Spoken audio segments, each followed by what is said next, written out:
22 अप्रैल 2025 को जम्मू कश्मीर के पहलगाम में एक भीषण आतंकी हमला हुआ, जिसमें 26 निर्दोष नागरिकों की जान गई, जिनमें अधिकांश हिंदू तीर्थयात्री थे।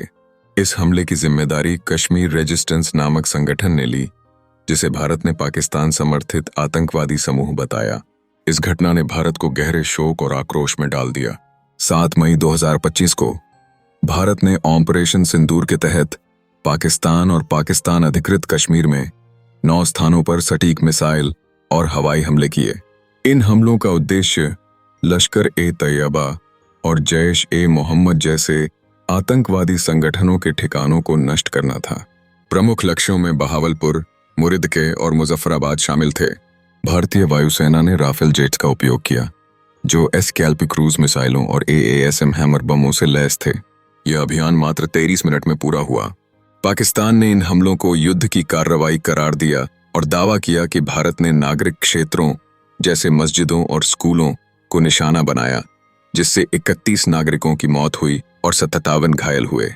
पाकिस्तानी प्रधानमंत्री शहबाज शरीफ ने भारत को कायराना हमला कहकर निंदा की और जवाबी कार्रवाई की चेतावनी दी। भारत और पाकिस्तान के बीच बढ़ते तनाव को देखते हुए अमेरिका, चीन, रूस, ब्रिटेन और अन्य देशों ने दोनों पक्षों से संयम बरतने और कूटनीतिक समाधान खोजने की अपील की। संयुक्त राष्ट्र ने भी स्थिति पर चिंता व्यक्त की है और दोनों देशों से बातचीत के माध्यम से समाधान निकालने का आग्रह किया है। ऑपरेशन सिंदूर भारत के आतंकवाद के प्रति जीरो टॉलरेंस नीति का स्पष्ट संकेत है। यह अभियान न केवल आतंकवादी संगठनों को चेतावनी है, बल्कि यह भी दर्शाता है कि भारत अपनी संप्रभुता और नागरिकों की सुरक्षा के लिए किसी भी हद तक जा सकता है। हालांकि इस स्थिति में संयम और कूटनीति की आवश्यकता है, ताकि क्षेत्र में शांति और स्थिरता बनी रहे।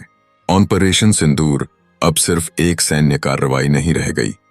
यह भारत की उस नई सोच का प्रतीक है जो आतंक के हर चेहरे को उसके घर में घुसकर जवाब देती है। यह वही भारत है जो शांति चाहता है, but not at the cost of its blood। Bharat अब दुनिया से नहीं, दुश्मन की नसों से संवाद करता है। जहां कूटनीति थमती है, वहां राफेल उड़ता है। जहां बातचीत रुकती है, वहां एस्कैल्प मिसाइलें गूंजती हैं। जहां आतंक की फसल बोई जाती है, वहां भारत आग बरसाता है। मुजफ्फराबाद हो या बहावलपुर, अब कोई सुरक्षित नहीं। अगर कोई भारत की तरफ आंख उठाएगा, तो अगली बार आंख नहीं बचेगी। पाकिस्तान को याद रखना होगा, ये 1948 का भारत नहीं, ये 2025 का भारत है, जो अब हर हमले का हिसाब तुरंत करता है और माफ कभी नहीं।